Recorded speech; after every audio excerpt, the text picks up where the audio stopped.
नमस्कार मित्रांनो, मी निसर्गोपचार तज्ञ स्वागत तोडकर आपलं मराठी वैद्य चॅनल मध्ये स्वागत करतो। नमस्कार, मी श्वेता। साम संजीवनी या आरोग्य विशेष कार्यक्रमात आपल्या सगळ्यांचं मनापासून स्वागत।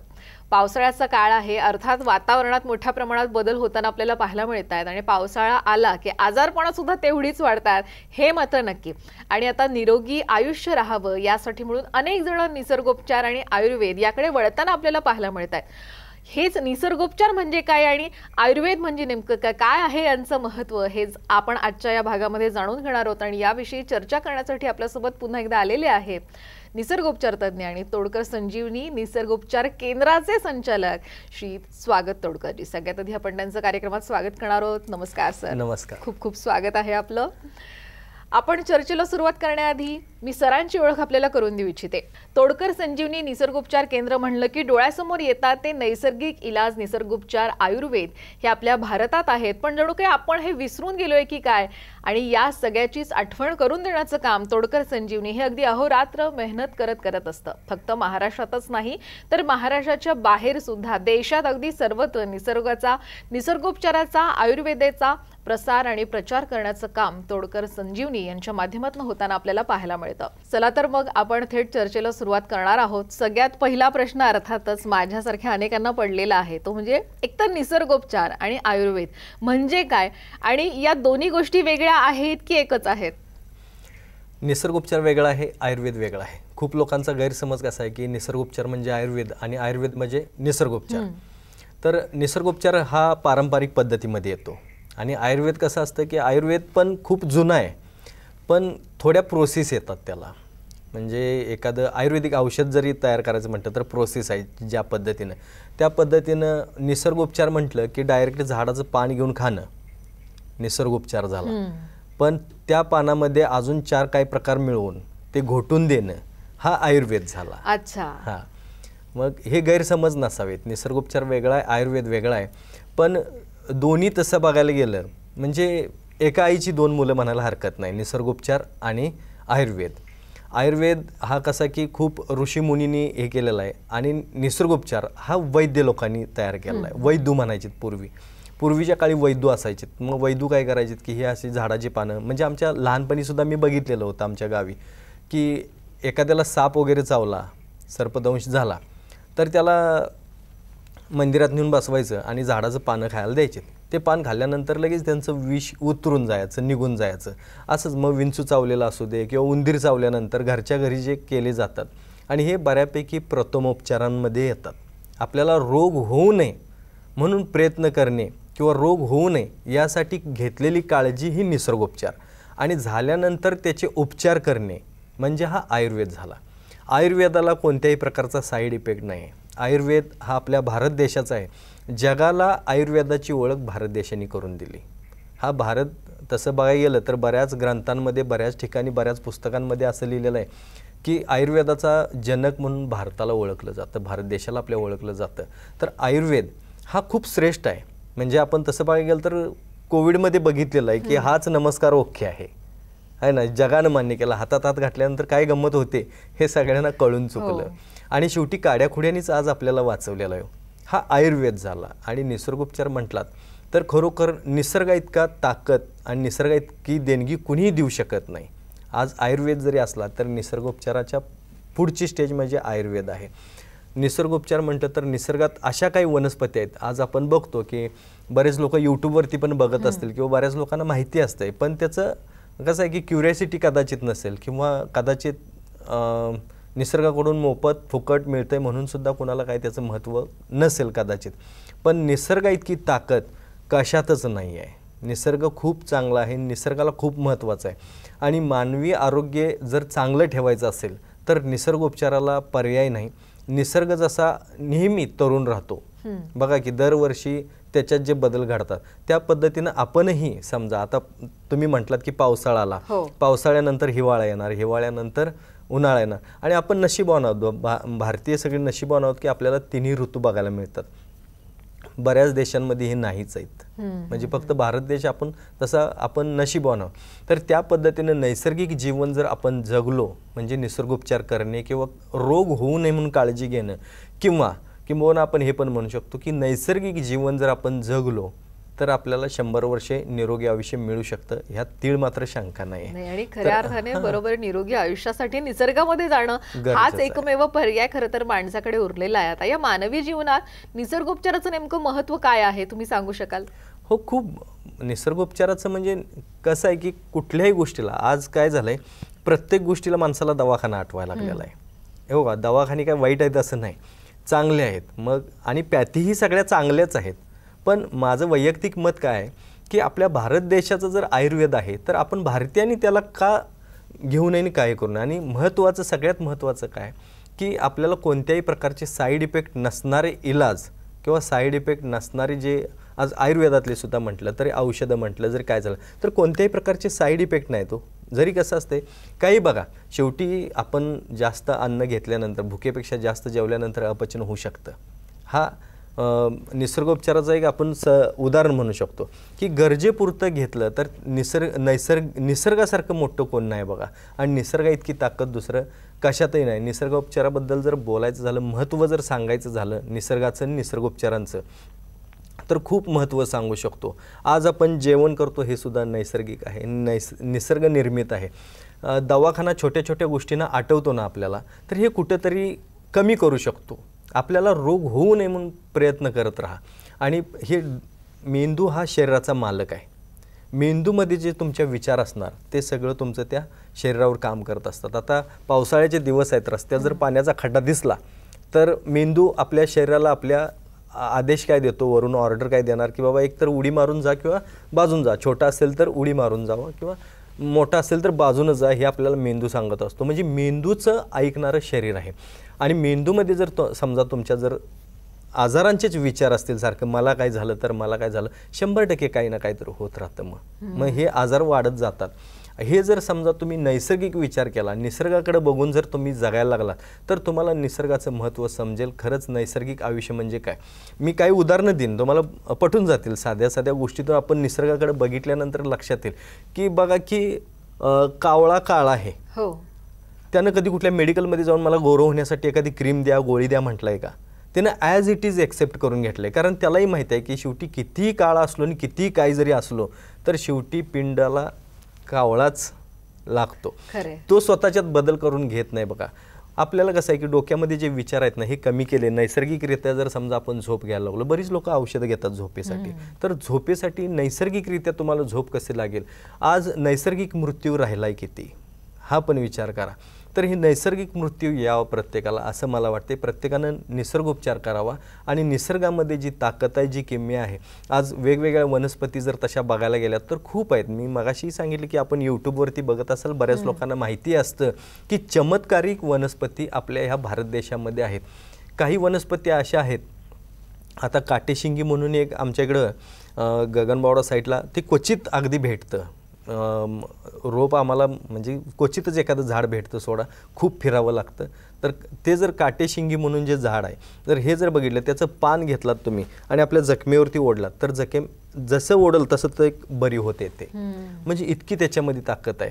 अपचनाचा त्रास घालवण्यासाठी सुद्धा काय काही वनस्पती अशा आहेत की तुम्हाला 2च त्याची पानं खाल्यानंतर इतकी एनर्जी येते की तुम्ही दिवसभर पळत राहिलात तरी थकू शकत नाही. आता आंब्याच्या पानाचं उदाहरण, जाऊ जंगलातल्या राहू द्यात पण तुमच्या आसपासच्या पण सांगतो. मुखदुर्गंधीचा त्रास घालवायचा आहे तुम्हाला तर आंब्याचं रोज एक पान खायचं. 3 महिने जर खाला तर आयुष्यात परत कधी तुमच्या मुखदुर्गंधीचा त्रास होत नाही तुम्हाला. खूप लोक त्रस्त असतात मुखदुर्गंधीने, तर हे तुम्ही करू शकता 3 महिने केल्यानंतर. पण 3 महिन्यानंतर बंद करा, कारण निसर्ग पुढेही राहिला पाहिजे, निसर्गाचा ऱ्हास नाही झाला पाहिजे. अशा खूप साऱ्या आहेत. आता दात मजबूत करण्यासाठी पेरूची पानं वगैरे आहेत. मग तुम्ही जर समजा आठवड्यातून 1 किंवा जास्तीत जास्त 2 वेळा 1 पेरूचं पान जर चावून खालात तर आठवडाभर तुमचे दात दुखणार नाहीत, हलणार नाहीत, किडणार नाहीत, पडणार नाहीत, काही त्रास होणार नाही. दातांचं काही तुम्हाला त्रास कोणता होऊ शकत नाही. याच्यापेक्षा अजून ताकद निसर्गानं काय द्यायला पाहिजे. तर निसर्ग खरंच खूप देतो. नैसर्गिक उपचार जर म्हटलात ना, आज खरेच खूप गैरसमज आहेत काही गोष्टींबद्दल, तर तेही आपण यातून काढून टाकू शकतो. तुम्ही निसर्गाला कधी म्हणजे असं आहे की निसर्ग ही देवता मानली पाहिजे खरं तर. आज मी तर प्रत्यक्षात देवाला कधी भेटलो नाही किंवा बघितलं नाही, पण निसर्गात गेलं ना की त्या झाडांच्याकडे बघितल्यानंतर खरंच देवाचं दर्शन झाल्यासारखं, स्वामी समर्थांचं, दत्तगुरू महाराजांचं दर्शन झाल्यासारखं मला तिथं वाटतंय.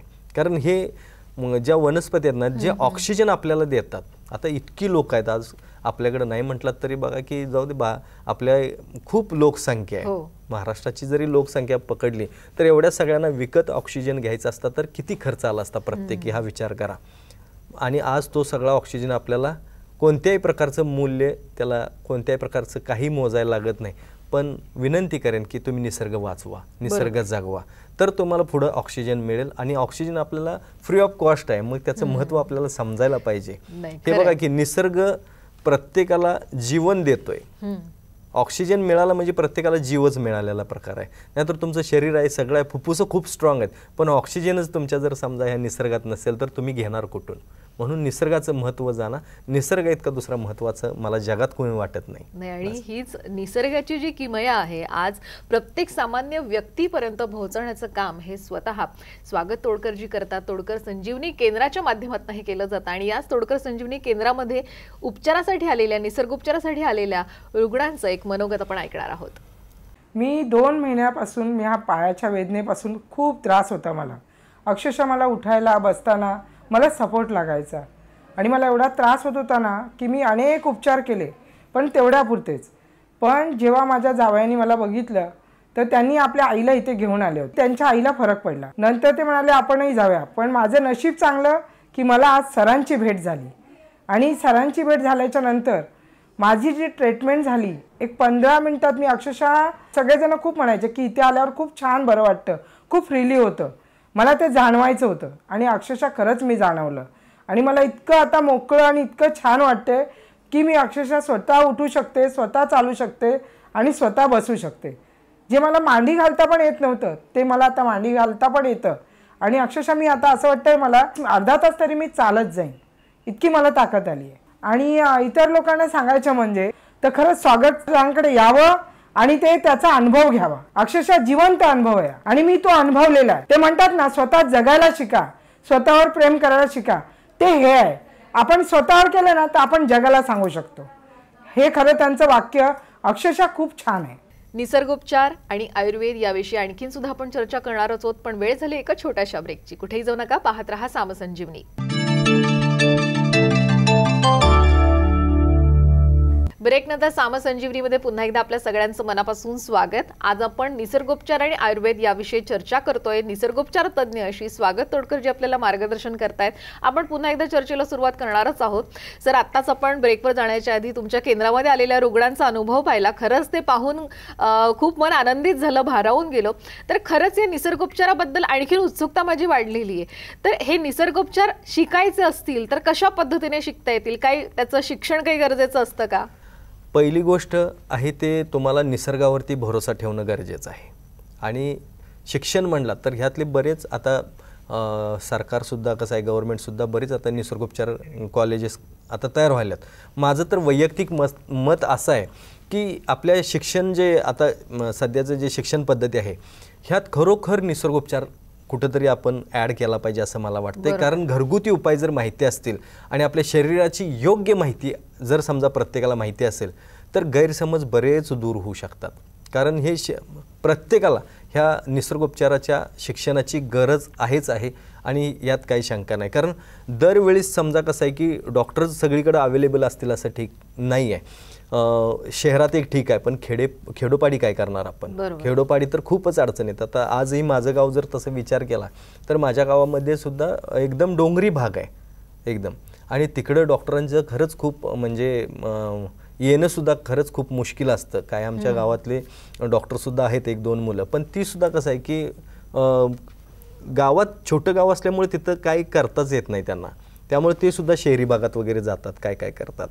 पण निसर्गोपचाराचं जर असेल तर सगळ्यात महत्त्वाचं काय, उपचार तर ठीक आहेत कोणत्याही पॅथीचे होऊ शकतात, पण निसर्गोपचार जर तुमच्याकडे असेल तर एक आत्मविश्वास टिकून राहतो माणसाकडे. म्हणजे जरी मी काय जरी झालं समजा अचानक मला जर समजा काय बिघडलं तर मी घरच्या घरी हा उपचार करून निदान दवाखान्यात जाईपर्यंत तरी मी ठीक राहू शकतो. ही एक मानसिकता होऊ शकते आणि एक आत्मविश्वास राहू शकतो.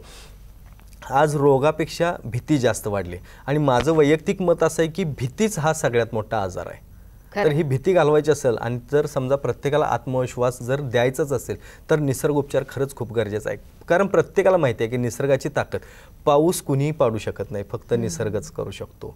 हे ढग आणणे किंवा वादळ आणणे, सुनामी आणणे हे निसर्गानं, आणि घालवणे सुद्धा त्याच्याच हातात आहे. आणि आपलं जीवन हे नैसर्गिकच आहे. जन्म आपल्या हातात आहे का बघा, मृत्यू आपल्या हातात आहे का बघा.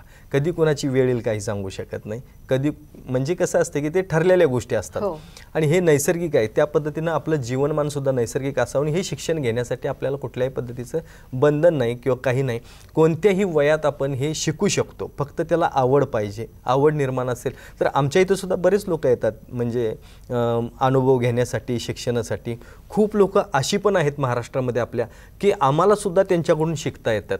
म्हणजे निसर्गाचं जे शिक्षण आहे ते कुणी पूर्ण शिकू शकत नाही. मी सुद्धा शिकू शकत नाही. माझ्या अजून 5 जन्म जरी गेले तर निसर्गाची किमया, निसर्गाचं शिक्षण हे कुणी पूर्ण करू शकत नाही. त्याला कुठली डिग्री, तुम्हाला ग्रॅज्युएशनची, तुम्हाला PhD वगैरे निसर्गावरची जरी केली तरी मला नाही वाटत की ते शिक्षण तिथं थांबेल किंवा पूर्ण होईल. इतका निसर्ग मोठा आहे आणि त्याचं शिक्षण हे प्रत्येकानं घ्यावं आणि कोणत्या वयाचा विचार न करता आपण हे घेऊ शकतो. नाही, खऱ्या अर्थाने तुम्ही खूप महत्त्वाचा मुद्दा इथे उपस्थित केला की हे निसर्गोपचार शिकण्यापेक्षा जितकं निसर्गामध्ये जाऊ तितकं खरं तर हे निसर्गाबद्दल अधिक जाणून घेऊ शकतो आणि कुठलीही परिस्थिती माणसावर येऊ शकते आणि या कुठल्याही परिस्थितीमध्ये आपण स्वतःचं रक्षण कसं करू शकतो, स्वतःला कशा पद्धतीने बरं करू शकतो, यासाठी निसर्गोपचार शिकणं गरजेचं आहे. यासाठी निसर्गामध्ये जाणं सुद्धा गरजेचं आहे.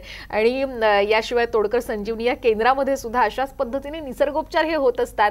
अनेक रुग्ण तिथे येत असतात आणि अगदी सहजरित्या ते आपल्या आजारांवर मात देत अगदी हसत खेळत केंद्राच्या बाहेर जातात. पुन्हा एकदा आपण याच तोडकर संजीवनी केंद्रामध्ये आलेल्या रुग्णांचं मनोगत ऐकणार आहोत. 15 दिवस झालं मला हातापायला सूज यायचं आणि खूप त्रास व्हायचा. अख्खा 1 दिवस तरी मला हात उचलता येत नव्हतं. तरी मी खूप ठिकाणी हे केलं. मला युरिक ॲसिड वाढले म्हणून सांगितलं. मग मी सरांचं मोबाईलवर यूट्यूब खूप बघत होते मी त्यावेळेला. मग बघून मी काही घरगुती उपचार पण केले. मला बरं वाटलं, खूप छान वाटलं. पण मला असं वाटायला लागलं की मी सरांना कधी भेटेल किंवा कधी दाखवल, मला असं वाटत होतं. मग आज मी पहिल्यांदा मी सरांना भेटलं तर मला देवासारखं, म्हणजे देवच भेटले असं माझ्या मनात एक व्हायला लागलं होतं. मला म्हणजे खूपदा एकदम खांदामिंदा माझे उचलत नव्हते, जास्त दुखत होते. पण खांदामिंदा माझे थोडीशी हात दाबल्यावर ही केल्यावर मला एकदम निम्मा आजार म्हणजे बरं वाटल्यासारखं वाटतं येतं मला असं वाटतं की माझा आजार पूर्णच बरं होते. म्हणजे गोळ्या औषध घेतलं तर मला तर असं वाटतं की माझा पूर्णच आजार होते. की मला एक विनंती आहे की इथं केंद्राला सगळेजण जे आजार आहे त्यांना म्हणजे इथं केंद्राला भेट दिलं पाहिजे. असं वाटतं की आपल्याला पूर्ण आपण बरंच झालेलं आहे, आता काहीच आपल्याला आजारच नाही.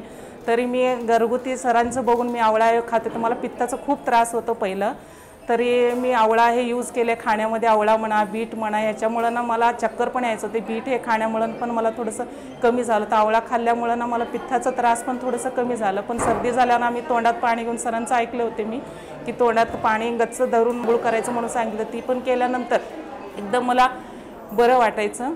मग सर्दी बिर्दी कमी व्हायचं. मला 2019 पासून सायंटिका आणि म्हणजे कमरेपासून आणि बराचसा त्रास कमरेचा, मानेचा, पाठीचा चालू झालेला आणि 2 दिवसांनी माझं ऑपरेशन होतं. पण मी रात्री मला खूप टेन्शन आलेलं म्हणून मी आपला मोबाईल घेतला आणि यूट्यूबवरती बघत होती. तेवढ्या एका क्षणामध्ये ते तोडकर साहेबांचं प्रात्यक्षिक की ऑपरेशन करता सुद्धा बरे होऊ शकता म्हणून मी ती पूर्ण क्लिप बघितली आणि मला ना आत्मविश्वास निर्माण झाला. मी सकाळी उठल्यावरती मुलाला आणि मुलीला सांगितलं मला ऑपरेशन नाही करायचं, मला काही करून तोडकर सरांच्या निसर्गोपचार केंद्रामध्ये घेऊन चला, मी तिथे नक्की बरी होईन. आणि मी आज क्षणार्धात 2 वर्षाच्या व्याधी माझ्या एका क्षणार्धात पूर्ण बरं झाला. माझ्याकडे खरंच शब्द नाही मी आणि हे खरोखर माझ्याबरोबर मी जे आता अनुभवते ना ते मी नाही शब्दात व्यक्त करत. तर सर खरंच आपण खूप छान पद्धतीने तुमच्याच केंद्रामध्ये आलेल्या रुग्णांचं हे मनोगत ऐकलं. आता मुळात मला विचारायचं आहे की आपल्या केंद्रामध्ये साधारणपणे निसर्गोपचारावर आधारित कोणकोणते ट्रीटमेंट्स केले जातात? सगळ्या आजारांवरती आपण निसर्गोपचार करू शकतो. म्हणजे अगदी सर्दी खोकल्यापासून ते असाध्य असाह्य आजारांपर्यंत, म्हणजे न बरे होणारे सुद्धा आजार बऱ्यापैकी आपण कमी करू शकतो, टाळू शकतो किंवा घालवूही शकतो. अशा पद्धतीचं आपल्याला निसर्गोपचार करता येतात आणि आम्ही त्यात खूप प्रयत्न करतो. आम्हाला 100% देता येते ना तर आम्ही 100% तिथं देतो. सगळ्या प्रकारचे, म्हणजे सर्दी असेल तर बघा की साध्या गोष्टी असतात. आमच्या इथं आलात ना तर अगदी तुम्हाला डोकं दुखत असेल तर आम्ही 1 मिनिटात थांबवून देतो. डोकं दुखत असेल, कुणाच्या समजा आता कसं असतं की बऱ्याच लोकांच्या छातीत दुखायला लागतं, पेन्स होतात, श्वास घेता येत नाही, ह्यांना आम्ही 5 मिनिटामध्ये तिथं ओके होऊ शकतात. आणि साधे साधे इलाज आहेत. जर समजा तुम्ही सुद्धा घरच्या घरी तुळशीची पानं घ्यायची 5-6 आणि त्याच्यात पुदिना अर्क जर तुम्ही घालून जर समजा ते जर खाल्ला तरी बघा लगेच श्वास मोकळा होतो, लगेच फुफ्फुसाला ताकद येते, लगेच हृदयाचं आपल्याला हे चालू राहतं. हृदय सगळ्यात महत्त्वाचं आहे. हृदय जर समजा आपल्याला स्ट्रॉंग ठेवायचं असेल चांगलं, मी घरगुती उपचार ना त्याच्याशिवाय मी जगू शकत नाही. मला कुठं जरी बोलवलं काय जरी झालं तर मी घरगुती उपचारच सांगायला चालू करतो. तर तुम्हाला जर समजा साधी गोष्ट सांगतो, महिला वर्गांच्या मध्ये जास्त असतं की हृदयाची धडधड वाढायला लागणे, हार्मोन्स इनबॅलन्स होत असताना ह्या गोष्टी होतात.